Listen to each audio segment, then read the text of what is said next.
Moi, olen Tuomo Peltola Vuoroksilta. Käyn läpi tässä videossa, miten yhteisöllinen työvuorosuunnittelu toimii työntekijöiden mobiiliapplikaatiolla.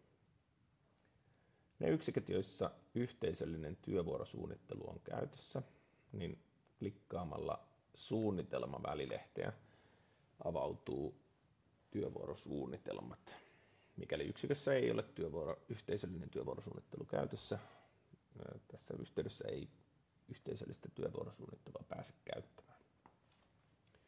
Valitse haluamasi työvuorosuunnittelema alasvetovalikosta, jolloin sinulle aukeaa työvuorosuunnitelma, johon pääset omia työvuorotoiveitasi täyttämään. Näet ylimpänä oman rivisi ja tämän alapuolella näet muiden työntekijöiden suunnitelmat kyseiselle työvuorosuunnitelmalle. Voit klikata haluamasi päivään, jonka jälkeen voit valita haluamasi vuoron. Haluaisin tässä työskennellä aamuvuorossa. Valitsen alasvetovalikosta aamuvuoron.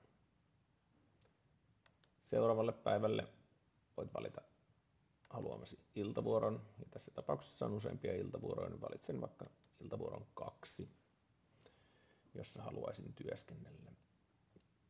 Klikkaamalla kysymysmerkkikuvaketta näet vuorojen kellonajat, mikäli et muista, mikä ilta 1, ilta 2 tai ilta 3 vuoro esimerkiksi on, niin voit kurkata täältä kellonajat, jolloin kyseinen vuoro tulee tehdä. Samalla kun syötät työvuoroja, kannattaa syöttää myös toiveita. Haluan työskennellä aamuvuorossa, mutta iltavuoro ei sopisi minulle harrastuksen vuoksi, niin valitsen täältä toiveet puolelta illan punaisella. Koska yhteisöllisessä työvuorosuunnittelussa joudutaan usein tilanteeseen, jossa listaa joudutaan hienosäätämään, kun kaikki vahvuudet tai taidot eivät vastaa organisaation vaatimuksia, niin siinä yhteydessä vuoroksi sitten ottaa huomioon näitä toiveita, että vuoroksi tietää, että kyseiselle päivälle ei työntekijä halua työskennellä iltavuorossa.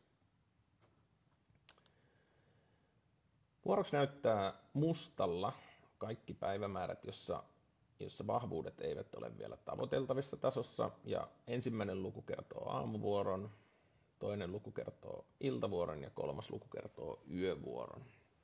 Kun vahvuudet muuttuvat siniseksi, niin kyseisessä iltavuorossa on jo riittävästi työntekijöitä. Sinulla on kuitenkin halutessasi oikeus laittaa myös samalla tavalla iltavuoro päivään, jossa on vahvuudet jo täynnä. Ja tässä yhteydessä punainen huutomerkki kertoo, että kyseisessä iltavuorossa on jo liikaa vahvuuksia, ja tässä tilanteessa vuoroksi joutuu hienosäätelyn yhteydessä vaihtamaan työvuoroja.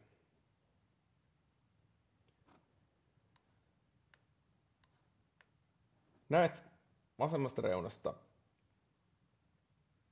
tuntimäärän, jota sinun tulee vielä suunnitella. Voit halutessasi priorisoida toiveita. Sydämen kuvakkeella. Mikäli haluat palauttaa jonkun päivän takaisin vapaapäiväksi, klikkaamalla vapaa-kohdasta haluamasi työvuoro poistuu toiveista. Voit syöttää koko työvuoron rivisi valmiiksi asti järjestelmään tai vain tiettyjä työvuoroja, joita haluat toivoa. Vuoroksi pitää huolen hienosäätövaiheessa, että tasapuolisuus ja yksilöllisyys toteutuu mahdollisimman tehokkaasti.